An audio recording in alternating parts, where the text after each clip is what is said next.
So, hi guys, James Dawes here from Sports Recruiting USA. We've got another fantastic podcast today. I'm joined firstly by Dylan O'Kane. Now, Dylan's one of our senior scouts over in Northern Ireland, doing a fantastic job at the minute. Dylan's formerly of Tiffin University and also Wingate, which is where he met our special guest for today, Pablo. But Dylan, how are you, sir? Yeah, not too bad, Dulcie, not too bad. How are you? Yeah, keeping as well as can be in the situation, mate, but it is what it is. And then obviously our guest for today is Pablo Jara. Firstly, thank you so much for giving up your time, Pablo. We really appreciate it. I know me and Dylan have spoke off camera and he speaks very highly of you, so we're excited to hear some of your stories and ultimately catch up with where you are today. So Pablo, do you want to just start by giving us a bit of an introduction on yourself? Yeah, of course. Before anything, I just want to make sure I say thank you for the opportunity, and this is important to me, like help and try to get to young athletes that probably can feel identified with my experience. So thank you for the opportunity. No problem. And yes, go back to my story a little bit. I'm from Santiago, Chile. I growing up in a very humble neighborhood, with a lot of social problems. Like I'm not coming from a rich place. Very very humble, what I say. So I don't want to use the word poor, but extremely humble. I start playing in a very high level academy. It's a club called Colo Colo. I get there when I was 9 years old, and I left that place before come to the US when I was 20 years old. So 10 years where I learning everything about soccer, where they made this goalkeeper and this person with the values and principles than I believe today. In these 10 years, I passed for have the amazing opportunity to be part of the national team, the youth national team, youth 15, 16, 17, and 20, and have a lovely opportunity to be part of the national team. The big national team with massive player, with big player than to me in that time were heroes. Like I remember names, big name as Alexis, Claudio Bravo, Vidal. It was an amazing experience to be part of this camp for 12 days. I think was exactly to say the day that I have the experience to live with them. I remember when I was 20 years old, I was training, normal day, looking another day, try to get better and looking for get the dream that was getting to the first team in Colo Colo. And Gary Hemmel, a coach from Wingate University, walked into my club facilities, and after 2 days in a row, he offered me a full scholarship. He offered me, I always say this now, he offered me way more than a scholarship. He changed my life at the end of the day. So I moved to America. Wasn't a easy call for me. Wasn't a easy decision because I didn't know much about Wingate. I didn't know much about America at all. I never planned to come to America. My only goal since I was 10 years old was just get to the first team, always. And then when Coach Gary walked into my life and open and give me a little bit different options, was something new for me. And what I say wasn't easy because I believe that probably in America I would never be able to get my dream that was playing pro. Long short story, I moved to America. I have a fantastic 4-year at Wingate University. Unbelievable experience. What I say, this place and this coach changed my life. And after my 4 years, I have the great opportunity as well to sign a pro contract. I get my dream, and right now I'm here in Georgia, South Georgia, Tormenta FC, where where I'm playing pro and definitely try to get better and better to get a higher level. Good man, good man. So were you, when you left Chile, Pablo, were you were you close to, the senior team at Colo Colo, or, was it? You say it's a difficult decision. So what was the defining factor in you eventually going over to America? Do you think? Because I was part of the first team in multiple days of the week. Okay. I didn't have a contract, so this is what allowed me to play in school in college, because I never signed the contract, but I was living with the pros. I was training with the pro every day. So this is why Coach Gary gave me in the right moment. Probably he get 2 or 3 months late. Probably I will have that contract, or Colo Colo will send me to a second division team or a little like lower team to get experience, to get minutes.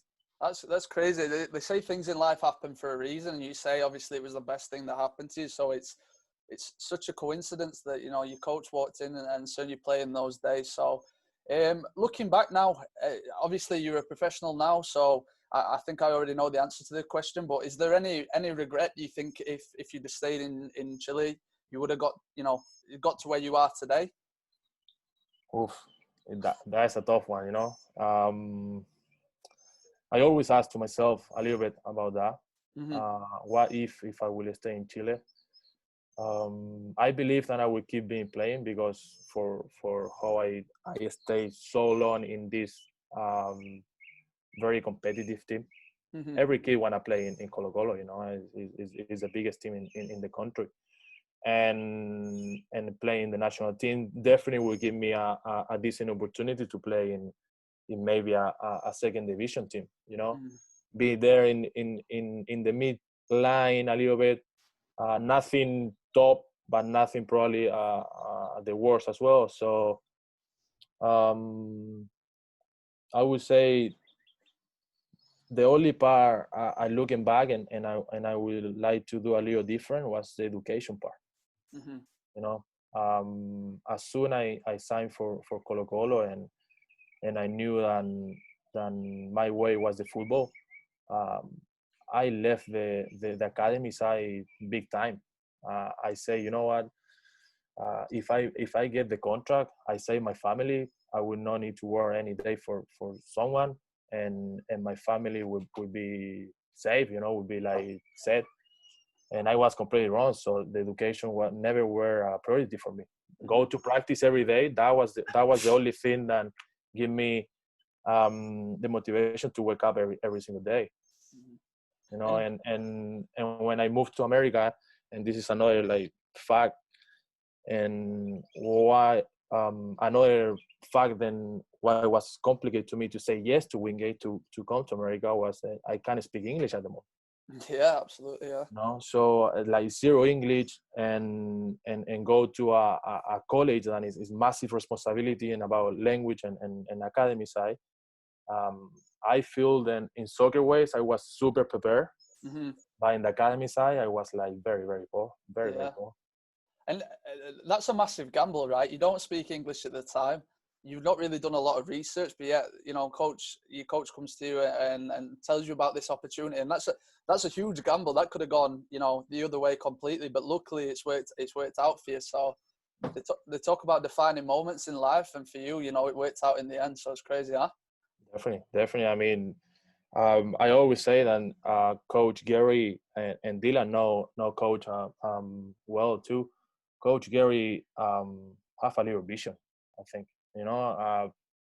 Going there and see a good goalkeeper or a decent goalkeeper is not enough to just give a full scholarship. It's so many factors and so many limitations that the college coaches have to deal with every day, like NCAA, legibility, and rules, and multiple rules than in this country goes on and on. Coach Gary have that vision.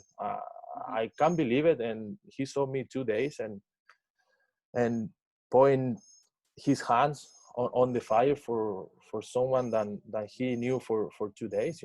Probably get some resources here, asking the club how I was, what mindset here and there, but it's still to me not being enough. Like Yeah, definitely. it's massive responsibility, and it's a lot on me as well.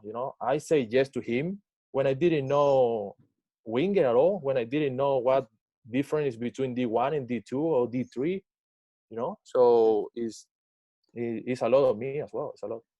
And just on that, Dylan, I want to ask you, obviously you came, to Wingate later on in the picture, but what do you remember of Pablo from, your initial days and meeting him for the first time? I remember we were all brought into the changing room, introduced formally. And Pablo was the captain, obviously, whenever I first arrived. So, like, to make us all feel welcome, we had to do a bit of an introduction. But Pablo spoke very modestly about his national team. One of the first days I arrived at Wingate, we went to Helms, where we had the barbecue. Pablo and Victor cooked the food, the priceless night. All the boys are all interchanging and stuff, getting to know each other. Players are playing like two-touch football tennis in the back. It was a really good night for team bonding. But Pablo got up, and I remember him. He shared his life story, and we'll not get into it in detail. But I just remember thinking that if he can do it and he can be as personal with his life story, it's saying a lot, because he didn't know any of us. Do you know what I mean? And sometimes to share your personal experiences can be very tough. But he was able to come up and threw himself right in the limelight. But by doing that there, he was making the rest of, we had a lot. Did we have 12 new players last year, probably? Or whenever the freshman year? And the rest of us all, because he was able to do that, then the rest of us all felt very comfortable. And then we had just different speeches, standards, goals, like they're all defined.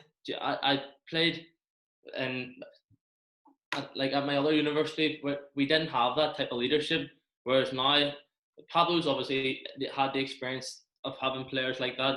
He's learned from it. He says, yeah, I like that. And now he brought it into our locker room, and I'm sure he's bringing it into Tormenta. He was captain of Tormenta last year, first season as a pro, and that says a lot about that as well. Absolutely. And just reading up on you, Pablo, that was one of the most impressive things about you. But we'll sort of get into that later on as to how your role developed, as a leader in the team.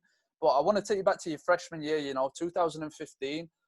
An unbelievable first year. I mean, you win SAC Freshman of the Year, all region as well, I think, the tournament MVP. So can you, recall that, and what attitude should players that are going into the freshman year have, and what attitude did you have going into your freshman year? So it's funny you mentioned all the thing, and this freshman of the year, SAC goalkeeper of the year, and all this, or SAC freshman of the year as well, a Wingate. That is what the people can see it, but the people cannot see it. How many nights, how many cry, how many in the darkness I had to deal with. Especially my freshman year, where that we talk about the not being able to speak English, and pass all my classes and all my grade, which decent GPA. Take a lot, take a lot of my effort, and the people that were around me. I always try to get people in my circle that actually bring something to me, like help me with influence and positive thing. And we super early in life, we know what is good and what is bad. So it's a lot on us then made the decision which people we let into in our life. So definitely the mindset, and going back to your question about the freshman year, is I was so hungry to get better and better and better. I never look at to I wanna win this, and with an outcome like focus on the outcome. Mm-hmm. I focus a lot in the process. I focus a lot on being authentic. I focus a lot and show people than who really I was in that moment, and I am. And that is the authenticity that helped me probably to be real, to get to people and hopefully have influence. Than that is what is my motivation every day. It's a mindset that I looking back now, and And to be honest, I training hard and I work hard to hopefully be that freshman of the year. But I never in the back of my mind was like, oh, I want to be freshman of the year. I want to be freshman of the year. I want to be freshman. I want to be the best I can be today. I want to be the best I can be in this moment. And I believe that doing that, the result will take care by itself. Yeah. So that is I get so many awards and so many trophies, and I never understand because for the English, because I didn't know that probably the lads from another country will come to America and they will say in America you will get award for, they can make award for anything. And I have fortunately I have the opportunity to get a lot of them, but wasn't just me, was a lot of me, but was a lot of the people around me. Mm-hmm. Coach and teammates and my roommates and the families of my roommate that welcomed me, unbelievable. But I believe they were that open to me for how open I were to them. You know, I never covered then I can't speak English. I never cover, I never lied, and this is who I am, and this is who I am. I really try to do my best every single day to be the best I can be. And people, I believe, people appreciate someone that is being authentic. No, it's not taking some mask and cover or try to show something that is not true. I think that's fantastic. I think one of the most important things you highlighted there is that people, you know, in college in general, and Dylan, you can probably testify on this because we've all been, you know, international students in a different environment and new culture, but it's not always good times. There's times that you miss home, you know, you struggle. But one thing I want to ask to you both, Dylan, if you want to touch on this first, then we'll go on to Pablo. Do you think the tough times make you a better player and a better person overall? For sure. And like, although it may not feel good at the time, you need to step out of your comfort zone to grow. So if you're comfortable and you're happy enough doing the same things, you're not going to get better. Do you know what I mean? And Pablo says he had to step out of his comfort zone, didn't speak English, and that there must have been a massive challenge in itself. But like, even I would say I'm a home bird and I love being around my house and around my family. Like, it's a really hard thing to do. But see, looking back on it, having just finished, it's the best thing. See, in regards to the life lessons it teaches you, the different culture, the social things it teaches you, different cultures and stuff. Like, it's all priceless. But these are all things outside of football that you learn through football. And like, I can say that it's amazing, and it is amazing. But like, until you experience, and people like Pablo, he's from Chile. We had players from all over. You're playing with people from all over the world, and on the pitch, like, it can work, it might not work, but see, off the pitch, you learn new things, and you get on really well with some things. You don't like other cultures. It's all different mentalities. And well, just on that, I just want to ask you for a second, because obviously you came in as a junior transfer, right, when Pablo had been there a couple of years before you. So how easy did it make your life, transitioning into Wingate with people like Pablo around you? Very, very good. I've always had like leadership roles whenever, like, I've always been expected to do more than just play. Do you know what I mean? And I strive under that pressure, but to have almost someone to look up to that's leading by example is the best way to do it. And it's more than just it's not just saying, right, boys, get your act together here. It's you're leaving. Pablo was our cleaner. Pablo would have been the last to leave the change room. He was the one washing our laundry. He was a senior, 3-time All-American, and he's washing my laundry. Who's just a transfer, only been there a matter of days. Do you know what I mean? It's them simple, humble things that make all the difference. But see, by doing them things, then the next wave of players will understand, and they have to do them things, and then it's a good. And just on that, Pablo, did you at the time, did you recognise that those sort of things were having a positive impact on players like Dylan, or was it just second nature to you, and you just kind of did those things because that's what you are about? You talk about being authentic and things like that. So did you just do them things without thinking of the positive consequences you were having on your teammates? No, definitely no. My only consequence than I was thinking, it was made the program even better than what it is. Mm-hmm. You know, and that take responsibility from every single player, from every member of the staff, to make the place where we are even better than what it is. You know, we don't want to stay in that comfort zone than Dylan is saying. And when I get to Wingate, we didn't have the laundry system that Wingate have right now.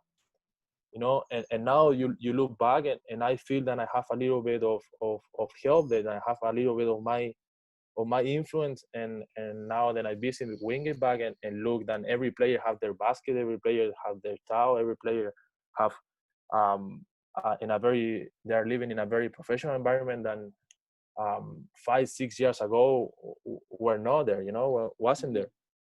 I think that's fascinating. Yeah, and one thing I want to ask though, just on that, so you were instrumental in creating this family environment where everybody felt welcome and included and things like that. But at the end of the day, as a goalkeeper, there's only one shirt available, right? There's only one position. So how do you, players coming in that maybe haven't experienced that college environment anymore, how do you, fight for the number one shirt, but also maintain that environment around you? Because everybody wants each other's shirt, right, at college level, especially at the top.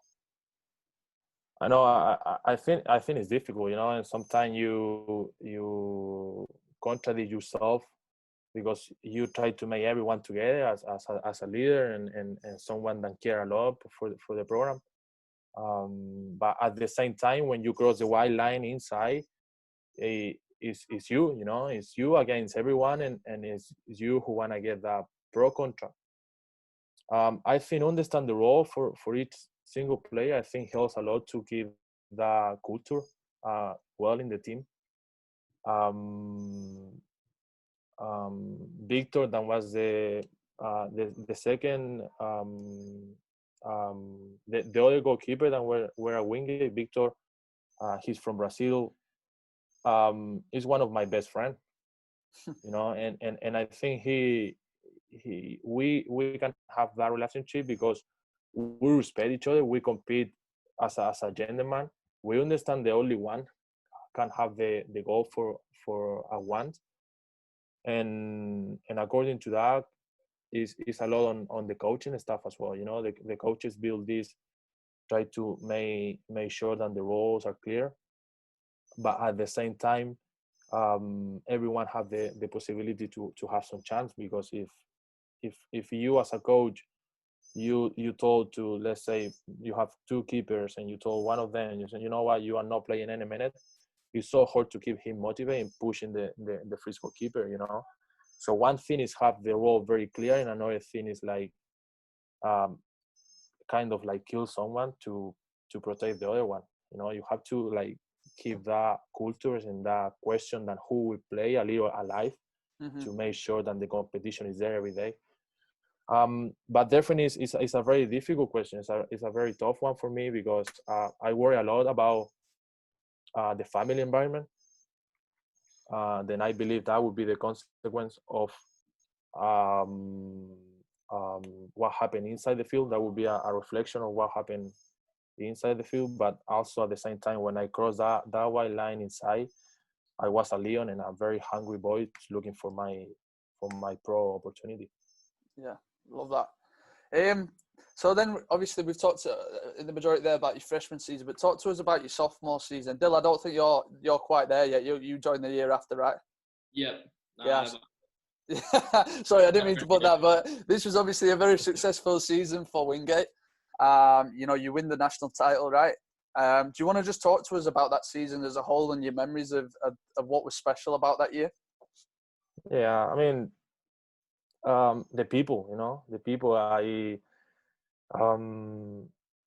have no idea where the ring is. I guess the trophies were coach's office, but the thing I remember every day is the relationship I built with the people, you know, with the player, with the coaching and stuff that year. Mm-hmm. I value super highly the relationship and this lifetime than relationship that Wingate gave to me. Definitely was a special year because you see some result, you see some outcomes being real and getting there. But if I had to say something, is the group of the lad, and then we have a reason. We have a purpose why we was playing, why we was going to training every single day. We probably, if you told me in the preseason, nobody believed it, and we will be a national champion. Mm-hmm. You know, nobody. We were very close. My freshman year, like a couple games into the national rounds, and my sophomore year, the people start like talking about, oh, it's a good team, it's a big players, it's an experienced players, a couple new players, and they bring like great potential. They can do something, but to think that in preseason that somebody will be a national champion is way too soon, and also is super far from Wingate, and it's a very small program. You know, it's a top program in D2, but at the same time it's from a small school. See, just on that, Pablo, like obviously winning a national championship is a very, very hard thing to do. Like to show the type of character that people need to have to win a national championship. Obviously, you've got the likes of SRUSA, Axel, who's got a bit of magic and stuff. But talk about your surgery and the luck involved, and playing a couple of days after surgery, and you share your experience from that perspective. Yeah, I mean that year is a little special for me. I deal with 5 days before our first round in the nationals, so we did an amazing season before that, because we was winning every single game. I remember we were like 14-1, maybe we lose one game in the conference cup. But how we did that well, and we never lose a single game. We were ranking number 1, so we were in the nationals already. And then we have a break of 5 or 6 days. And one Saturday night, I start feeling some pain in my appendicitis zone area, and I wasn't feeling like bad at all. I went to the gym and I did a physical movement that day, and during in the afternoon I start getting scared a little bit. No pain at all, but scared. Long short story, I called the doctor and the trainer of the team and say, you know what, I'm feeling something in my appendix area. And he said, you know, go to the hospital, and if it's nothing, it's better safe than sorry. So yeah, I went right to the hospital with one of my teammates. Get to the hospital, and yeah, my appendix, I was getting there and had to get a surgery. So I get a surgery Sunday. I was at home that Sunday night and start my recovery, and the team played the first round of the national Friday. What is it? Is this just at the conference stage? Or are you in the tournament at this point? Now in the tournament, the national tournament. Wow.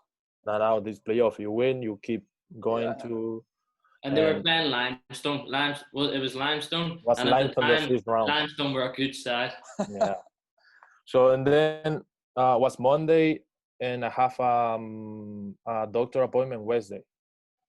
I've been talking to my coach and everything, and the coach, I wanna be in the field.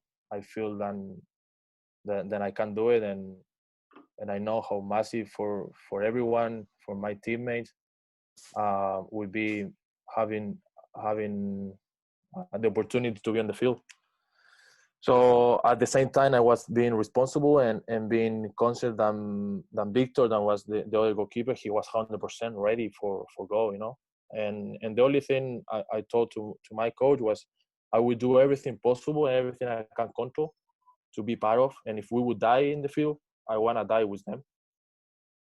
So I went to a doctor. The doctor said, of course, you cannot play. But I know you will, so just be smart, and if something happens, you have to have the ambulance next to the field. So in agreement with me, the coaches, and the athletic trainer, we decided to try, and I played that Friday. So just give us a timeline then. So you discover you've got appendicitis, right? Saturday. On the Saturday, you have the surgery on the Sunday morning. On the Sunday morning, and you're back playing in a playoff game on Friday night. He had to get a big wrap, then you have to get wrapped up, and imagine surgery on a Sunday is no small deal. Like there's a hole in your body. That is I believe now looking back, I believe that is a big message to my team in the locker room when the trainer and all the doctors were making me ready. Yeah. And everyone was looking, thinking like, well, this guy can go to the war and kill someone, or this is crazy. Something can happen inside the field. You know, I'm just thinking about that now, right? So you sat in the dressing room and you see, you know, your captain, your leader, you know, your goalkeeper there, and he's getting strapped up. He's literally had surgery on the Sunday. Like, what that must do for morale. If I think, you know, he's ready to potentially really hurt himself on the pitch, I can't imagine how motivating that must be for the rest of the team. No, that year we have a senior captain, Rossi, and actually he's playing pro as well. Yeah. And I always been saying like I don't need the band to change my personality. I wear the same person and try to influence in others in the same way with the band and without the band. But I strongly believe than what my teammates and coaches see in that moment when all the doctors and halftime checking and open all what they did to make sure nothing were out of a place. And I think was big moment for me and was big moment for others to see that as well. Even during the game, you pulled off a wonder save to win the game, didn't you? And I think after that there moment, from that there timeline going right through and then saving the boys right at the end, I think it was like what was it, the 87th minute or something, you tipped one around the corner, around the post, over the bar. Yeah, no, I think was in the right the standard of the game. That was probably the save that you remember is in another with Pfeiffer. Oh, right. With Pfeiffer, that was maybe 4 days after that game. And I played 3 more games with the same protocol, you know, like the same what the doctor covered me that area and everything there. Just on that, Pablo, so this is obviously your title-winning season. At one point, you kind of stand there and think, you know what, this could be our year. All this has happened, all the adversity. You know, I've had to overcome surgery. Are you starting to think when you're beating Limestone, when you're beating Pfeiffer, that, you know, this is going to happen this year? This is a special team, and it's destiny, if you like. Yeah, I think we start feeling that right after Pfeiffer. And Pfeiffer was what round was that? Was the second round after Limestone. Okay.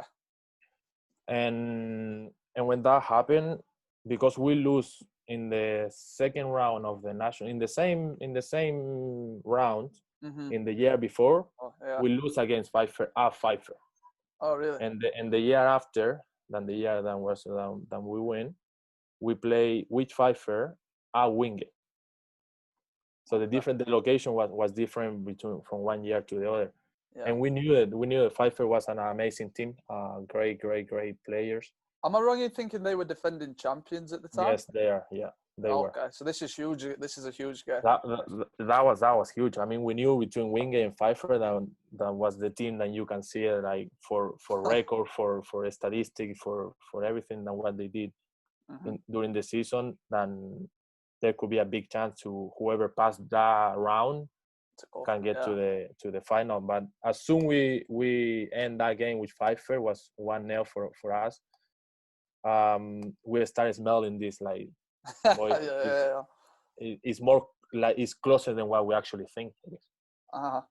And one thing I'm always intrigued about this, because, you know, I think back to, you know, when I was playing at college and stuff like that, and the big games. So you get to a national final, right? Are you nervous going into the national final? What's your mentality going into the final? You know, I'm so intrigued because it's such a big build-up, right? It's a massive occasion. It's the first time in Wingate's history.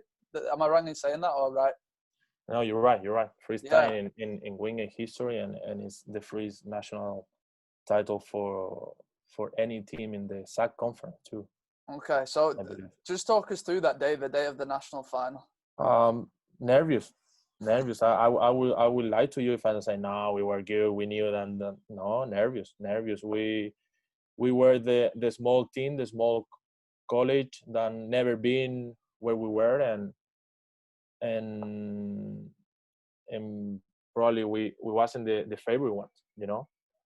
So yeah, from that you wake up, of course you're thinking on the game and nervous is nervous everywhere, you can see it. But as soon the whistle sound, and that nervous is out of the picture, and we believe each other, and we believe in the program, we believe in coach, what the purpose of why we do things, more than yes, we need to win this game, however it is. We knew that it's important, everyone knew it, is obviously. But in that moment is when I think coach did a great speech. He reminded us why we was doing things. Yeah, definitely so. And that, I think, is a lot on him. At that moment, you can say, you don't need to say anything to motivate your player, because it's the final. You know, it's probably the most important game that many players never played before. But it's a great reminder, and that coach, in my opinion, he did a great job remind us why we do what we do. Okay. And we're going to obviously skip over a massive part here. You win the national final, you know, you get awarded All-American again and all the other accolades from that season. At what point do you think, you know, I've got the potential to go far here on a personal level? Are you aware of that at that point? Is professional on your mind at that point? Or, you know? I were to thinking that I want to be pro way before get to Wingate. Wingate to me was, I will go to Wingate and get my degree and hopefully keep playing pro. And if I cannot play pro, I will have the option that I have with my degree, then at least I will have something. Then before, I was 10 year or 12 year in Colo-Colo, and after that I didn't have anything. You know, anything to like prove, to like say, I would not go a normal job and told them, say, no, I play football, I'm very good, I play in Colo-Colo. Well, it doesn't matter. You know, if you make it, you don't make it. But yeah, definitely after my second year, and when my college career started getting to the end, the pro plan, the looking for that, and living a lifestyle that would not be a big jump from college to pro, if would be possible. And at the same time, the degree give me a freedom to tell everyone that if I don't play football anymore, I will be okay. I think I will be successful in life because I have my degree. Before having my degree, to tell someone then I don't play soccer anymore, I was scared. I was like freaking out because I didn't have anything, you know. And just on that, Dylan, obviously you come into the picture the year after, and you know, Pablo's talked about how hungry he was, and you know how hard he worked and stuff like that. Was it obvious for you? Was it obvious for all the other boys coming in, like, this is the level that you need to get to? For sure. Pablo had the best passing in the team, and as a midfielder, that's hard to take. Do you know what I mean? So you're seeing boys like hitting sidewinders, zinging balls 40 yards and stuff, and it's different small like percentages that add up to make you a better player. But whenever you're like, there's players in your team that can do that sort of thing, like, you learn off them, like, without thinking about it. You're thinking, if I tried just all the different techniques. And then even this year we had some very good players technically, and you can learn off that there. But like, whenever it comes to taking your game to the next level, it's a minor details that make the difference. You know, anyone can go out and hit free kicks for an hour and score a free kick on a Saturday, but see, doing the extra gym work, doing the stretching as well, looking after your body, eating well, drinking the water, like all them things, like the best players that I've played with, and they all do it. You know what I mean? There's no point going halfway. You either have to be fully committed or you're not. And I think it's fair to say, whenever it came to looking after your body and stuff, even now you're still posting the yoga pictures and stuff, aren't you, Pablo? Yeah. Just on that then, Pablo. So, advice for any freshmen going into the first year, whether they're a goalkeeper or, you know, any other position. What what can guys be doing to, you know, optimize their time in college and sort of take the game to the next level? Well, I will give a little bit of my negative experience before to advise someone to what to do or what was more effective to me. Mm-hmm. As I say, I was coming from a very competitive environment. Yeah. Then every day inside my locker room, everyone was looking to get to the first team. So we was like going out, and we knew that somebody was like a little down. We had to like, hey, we are here because we want to be there. We want to be in the first team. We want to be in the first team. When I moved back to college, I was doing the same, and sometimes I regret this because I demand too much, and I cross that line of boundary, probably than demanding too much from players, and probably they never have the same goals than me. You know, I always, my dream was going after college and going pro, but that doesn't mean that the other 23 players part of the roster have the same goals. It's many of them that they want to be in the marketing field, in the finance field.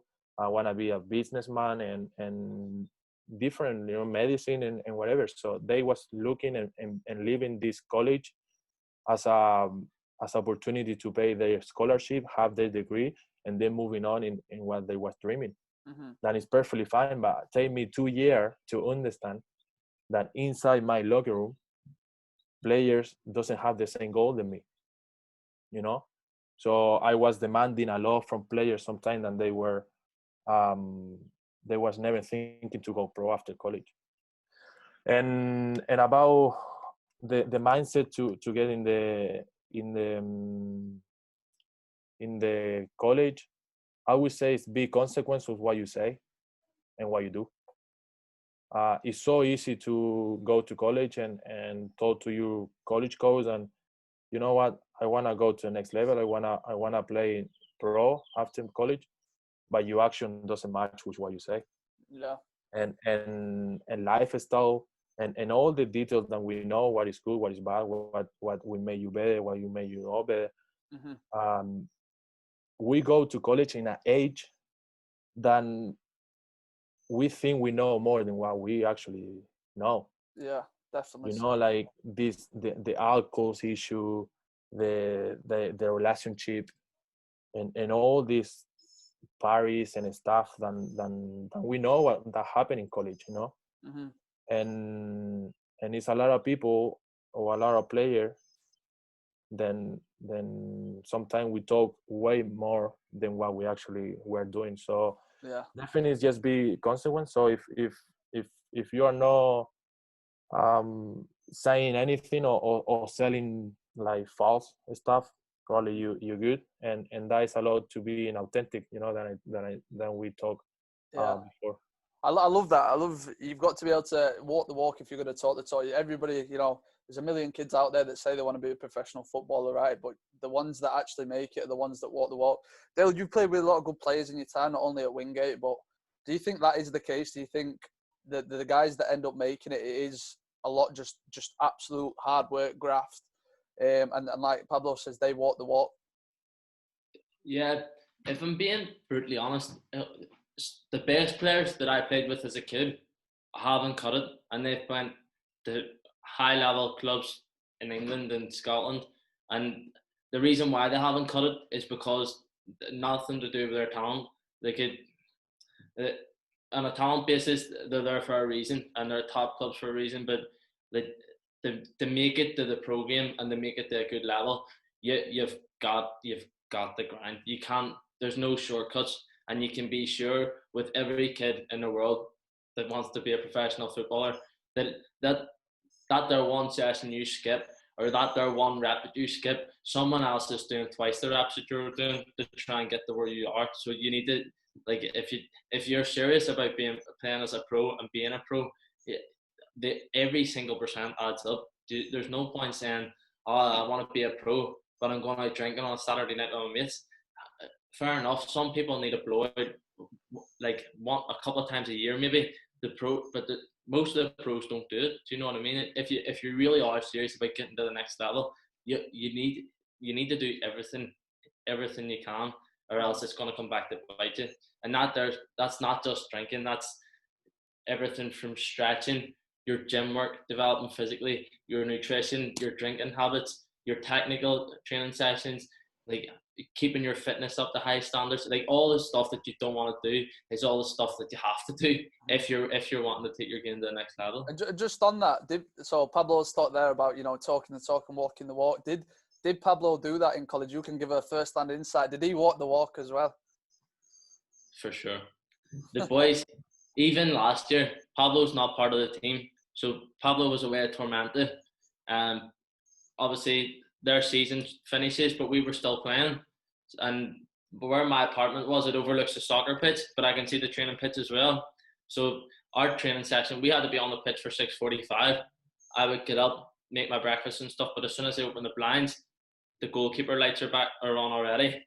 Pablo and Sam's out there whenever I'm just waking up. I'm a player. He's in the off season and he's out at 6 o'clock in the morning. I don't think I need to say anymore. Do you know what I mean? 100%. And I just want to go to this moment then, Pablo, that, you realise your ambition of becoming a professional footballer. Obviously, Tormenta comes into the equation. Talk us through where that came into play. Was it a phone call? Was it a conversation with your coach? Where did that take place? So my coach at Wingate, Coach Gary, he kind of protections or something, like he didn't allow me to play in the summers. In the summer, then where back in the days is called PDL, and now it's called USL 2, Mm-hmm. then where the multiple college player play in the summer, and they show in a higher, a little bit standard, and where coaches recruit a lot from professional teams. So I didn't play any summer because my coach probably were thinking that probably we get some chance to transfer and get a better college and stuff. And I always promised him my 4 year at Wingate, don't matter what, because 4 years at Wingate was not enough to say thank you to him for everything that he did for me. Even then, I understand the difference now about D1, D2, big school or a small school. That at the end of the day, didn't matter to me. It was all about the persons and the principles. And my last summer, my senior year, that summer, Coach Gary have a contact with the Tormenta coach. Tormenta was a team that was playing in the USL 2. And Tormenta, after that season, they knew that they were going to pro a USL League 1. So they recruit that summer players that they believe that they can have an opportunity moving to the pro. So my coach from Wingate sent to Georgia for the summer. He figured out everything, where I would live and which all the club. Before that, I didn't know anything. I didn't know coach. I didn't know any player. No contact by me, was just through my college coach. And I played that summer for them. And after that summer, they offered me a contract for the following year. I had to come back to college and play my college senior year. And after I played my last game, me and coach from Wingate, Gary, we made a decision. We made a decision actually between have the possibility to go to the combine of the MLS or to sign for this new USL League 1 club that was Tormenta FC. Mm-hmm. We decided to sign for Tormenta because I knew the club, I knew how the club worked because I spent the past summer, so that was massive. But also my international spot. If I go to the combine and if I get invited to the combine, try to get something there, which being a goalkeeper and using one of the international spots for the teams is a lot risky. I don't want to say it's impossible, but it's risky.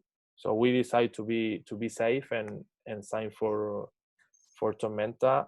And Tormenta, of course, give me the international spot. And right now I'm one of the international in their roster. And that is how I signed for Tormenta FC. And talk to us about that. Has anything changed since you turned professional? Has your approach to anything, from how you are in the locker room to how you are on the pitch, has anything changed since you've arrived in the pro game? I would say yes. I would say I'm spending a lot of time on my mental training. I'm using sports psychology and this psychology aspect, try to get better and better and get that knowledge of who I am, be the most authentic I can be to myself, and that will allow me to be authentic with others. That is something that is being changing for me in the pro. Also, of course, the level. Had the opportunity to play with players, and that the quality is higher, and that made you better. The competition made you better and better and better.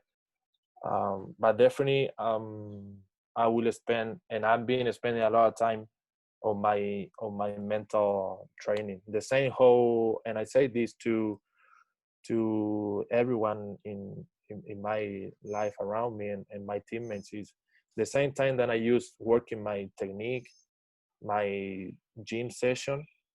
I would like to be equal and be with my mental and how I assume situation, how I respond to situation, how I identify emotions. Than moving to pro, you deal with more stress, especially in the goalkeeper position, playing with people, playing against people, playing with your people, playing with your fans, and stuff like that, and the older you get, the most complicated things or decision you have to make. I'm in a stage of my life that I'm thinking what is next in what is the next step in my personal life, in my relationship, in my future as a football player. And being international, you're always there. I don't have a green card. I'm just international, so I need a club and give me the opportunity to stay in the country to be able to do my job. Otherwise, I would have to come back to my home country. Just on that, Pablo, talk a wee bit about the level. Obviously, a Colo Colo, best team in Chile, but you've went to USL 1, and then I remember you telling me about your trial up at Washington and stuff, and that's not MLS, but just talk about the standard of players at that level. And obviously, like looking from the outside in, if you haven't experienced it, you think the MLS is sort of looked down upon because people think it's all Americans. And then if the league below that, you would just knock it off and you just say, yeah, that's probably the standard's rubbish. But from your own experience, and obviously Colo Colo's a high level, and then whenever you're at Tormenta, that's a high level. Washington was a high level. Just talk about the caliber of player at those levels. Yeah, I mean, it's a little different football. The football down is in South America, and the quality of the player from Colo Colo is super high. I would say the highest than I see. I have the opportunity to see in trainings and in a very close perspective. But it's not the physicality and strongness than is being in this country in America. I think here you find players that are massive, players that are faster, that are quicker, and also they can play football. The standard is, I would say, is super high. It's super high, and this was my problem that I didn't know about before I come to America. When I had to make that decision, I go to college or I stay here. I was saying that if I go there, I will not play in pro anymore. Because I believe then in America, the soccer is not that popular. Nobody plays soccer. More people play the American football or baseball or sport, basketball. And I was completely wrong. I get here and I get surprised how so much talent and how much work they do. How much extra work they do. in South America find players, then they can work a little extra, then they can work double, then they can go to the gym, then they can do this a little extra training, mental training, then they can do a little bit of yoga and extra stuff than we believe that help. It's so difficult. When you get here, the players do everything possible to be in a higher level, be better and be better, and that is a big difference, I would say. Talking about the standard is super higher, and I believe that standard is higher because players are smart and players are able to point themselves in a vulnerable place and allow, you know what, I need mental training. And that doesn't mean that I'm devil. That doesn't mean that I'm weak. That doesn't mean that I'm crazy if I go to the sports psychology. That is opposite. It's even helping you to take a better response in adversity moment. 100%. And what Dylan said earlier about the, you know, the best players he's played are the little things, the little margins, right? I think that highlights it down to a T. You know, having the, you know, the awareness that, you know, maybe mentally I could be a little stronger. Me and Dylan have had this conversation over, you know, the last 2 weeks a lot. And the lads that generally go higher, the players that go higher, mentally, they're more mature. You know, mentally, they're further along the line than people, you know, that don't go as far. So, 100%. And, you know, hopefully you continue to develop and, you know, only get stronger in that regard. But yeah, no, for me, obviously Dylan knew a lot about you already, Pablo, and he gave me an introduction and he told me, you know, this is going to be a good one. And, you know, when somebody says that, you're like, yeah, I'll make my own mind up. But it's honestly been so interesting. The level of commitment, especially the story about the surgery. I love that one, and I'll probably tell other people about that one. But I just can't thank you enough for, you know, coming on. I think this is going to be invaluable for, you know, from freshmen to people in college already. I think it captures a real wide audience. So is there anything, Dill, Pablo, to sort of end on? Do you want to summarize anything or put a message out there at all? I'm easy enough, so I enjoyed it. So I did, Pablo. Good to chat to you again. No, it's great. It's been my pleasure, boys, and thank you again for the opportunity. And no, I don't have much than what I say. Just yeah, keep your eyes on you for the future, huh? Yeah, thank you.